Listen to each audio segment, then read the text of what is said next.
La teoría conductista se desarrolla principalmente a partir de la primera mitad del siglo XX y permanece vigente hasta mediados de ese siglo, cuando surgen las teorías cognitivas y se centra desde sus orígenes en la conducta observable, intentando hacer un estudio totalmente empírico de la misma y queriendo controlar y predecir esta conducta.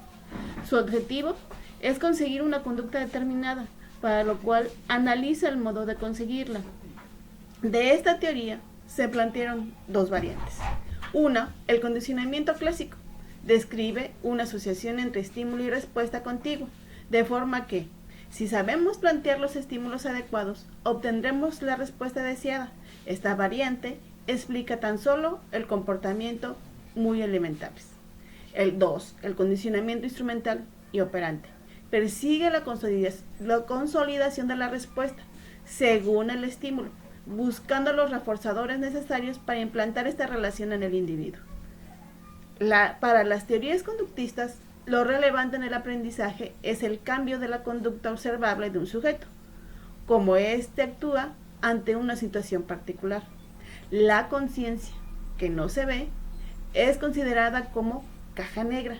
En la relación de aprendizaje sujeto-objeto, centra la atención en la experiencia como objeto y en instancias puramente psicológicas como la percepción, la asociación y el hábito como generadoras de respuestas del sujeto. No están interesados particularmente en los procesos internos del sujeto, debido a que postulan la objetividad en el sentido que solo es posible hacer estudios de lo observable. Roma, 1999. Pero, ¿cómo nace la teoría curricular conductista? El 26 de septiembre de 1849 nace en Riazán, Rusia, Iván Petrovich Pavlov. Una de tantas contribuciones de Pavlov a la psicología experimental fue la de inventar una técnica que permitió acometer una serie prolongada y sistemática de experimentos bien controlados, develando la mayoría de los fenómenos de lo que hoy conocemos como condicionamiento pavloviano. Gracias a Pavlov se hizo posible el estudio científico del aprendizaje asociativo. Este condicionamiento clásico es uno de los descubrimientos más importantes e icónicos dentro de la psicología. Gracias a él, el conductismo formuló gran parte de sus postulados teóricos sobre el aprendizaje. El experimento de Iván Pavlov y sus perros es uno de los más conocidos y notables, por lo que supuso de la historia de la psicología. Gracias a este pequeño descubrimiento accidental, se empezó a construir una teoría psicológica del aprendizaje. Los estudios de Pavlov nos han ayudado a comprender el aprendizaje asociativo a través del condicionamiento clásico. El condicionamiento clásico consiste en la asociación de un estímulo inicialmente neutro con un estímulo significativo.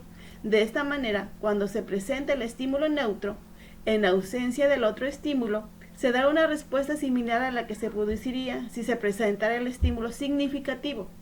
Esta capacidad de asociar estímulos, por muy dispares que sean los mismos, nos ayudan en multitud de situaciones diarias. Posteriormente, llegaría B.F. Skinner, quien desarrolló sus estudios dentro de los métodos y la filosofía del conductismo. El de la mente. Se le antojaba a Skinner como algo demasiado confuso y abstracto, como para ser tenido en cuenta, y es por eso que situó su objeto de estudio en la pura conducta observable. Skinner no quería que la psicología abrazase totalmente el método científico simplemente para que su campo de estudios estuviese mejor considerado al tener el aval de la ciencia. Este investigador creía sinceramente que los procesos mentales internos no son los responsables de originar la conducta humana, sino los factores externos y medibles. B.F. Skinner creía, en definitiva, que las propuestas e hipótesis de la psicología debían ser comprobadas exclusivamente a través de evidencias objetivas y no a través de especulaciones abstractas. Este principio teórico era compartido por los psicólogos conductistas en general, pero B.F. Skinner difería de gran parte de ellos en un aspecto fundamental. Creía que la propia conducta era en sí el principio y el fin de lo que debe ser estudiado en psicología. De este modo, rechazaba la inclusión de variables no físicas en las investigaciones de lo que para él debía ser la psicología, naciendo con esto el término conductismo radical para Skinner. Sin embargo, el condicionamiento clásico era poco representativo de la potencialidad del aprendizaje propia del ser humano. ya que prácticamente solo podía existir en entornos muy controlados y artificiales, en los que se pudiesen introducir estímulos condicionados. Con esto, se plantea la teoría curricular conductista, en donde sus aplicaciones en la educación se observan desde hace mucho tiempo y aún siguen siendo utilizadas en algunos casos con serios reparos. Enfoques conductistas están presentes en programas educativos que disponen de situaciones de aprendizajes en las que el alumno debe encontrar una respuesta mediante uno o varios estímulos al presentar y realizar la selección de la respuesta en asociación de refuerzos sonoros, de texto, de símbolos, etc., indicándole al estudiante si acertó o erró la respuesta. Esta cadena de eventos asociados constituye lo esencial de la teoría del aprendizaje conductista, pero también existen otras situaciones que se observan en la educación y que son más discutibles aún, como por ejemplo el empleo de premios y castigos en situaciones contextuales en las que el estudiante guía su comportamiento en base a evitar los castigos y conseguir los premios sin importar mucho los métodos que emplea y sin realizar procesos de toma de conciencia integrales. El conductismo se denomina así a la teoría del aprendizaje animal y humano, que se focaliza solo en conductas objetivas y observables, descartando las actividades mentales que ocurren en estos procesos. Los conductistas definen el aprendizaje solo como la adquisición de nuevas conductas y comportamientos. Los experimentos realizados por los conductistas identifican el condicionamiento como un proceso universal de aprendizaje. La finalidad del conductismo es condicionar a los alumnos para que por medio de la educación supriman conductas no deseadas. Así, alientan el sistema escolar el uso de procedimientos destinados a manipular las conductas, como la competencia entre alumnos. La información y los datos organizados de determinada manera son los estímulos básicos. La motivación, frente a los que los estudiantes, como simples receptores, deben hacer elecciones y asociaciones dentro de un margen estrecho de posibles respuestas correctas, que de ser ejecutadas reciben el correspondiente refuerzo: una estrella en la frente, una medalla, una buena calificación.